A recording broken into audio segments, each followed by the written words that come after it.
Well, why? What you do? Well, why? Well, why? You the well, why? Dog. Hey, only 1 degree in the wire set the mometer. Koro pa chance pani mataka afometer. Anyita message kuge speedometer. Paneri dimura pachingo chimeta na kometer. And ora ya very easy so, very easy kuge easy ko. And ora ya very easy so, very easy kuge easy ko. As we mameda and waiting and wave up on the under it and the kenege. And ora ya very easy so, very easy kuge easy ko.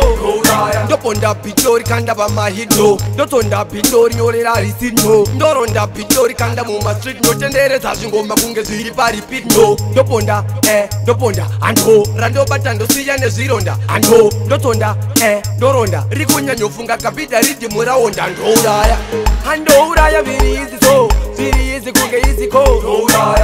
Ando uraya very easy so, very easy kunge easy ko.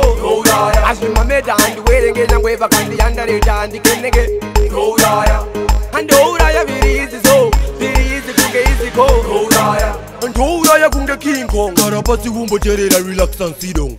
Tosi ya mukuyu kunge biotong, nini kucha gurure mangoma kunge Kingston daga. Real bad man come and kill it, anti wakuda kufila saka come and feel it.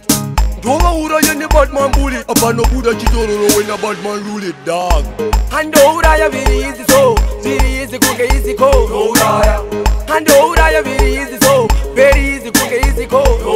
As we mameda and waiting and wave up on the under it and the kenege. And oraya very easy so, very easy kunge easy ko.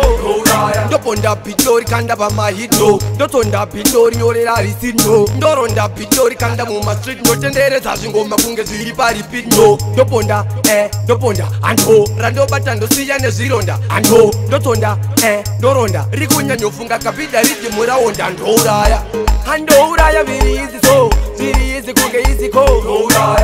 Ando uraya very easy so, very easy kunge easy ko. As we mameda and waiting and wave up on the under it and the kenege. And oraya very easy so, very easy kunge easy ko.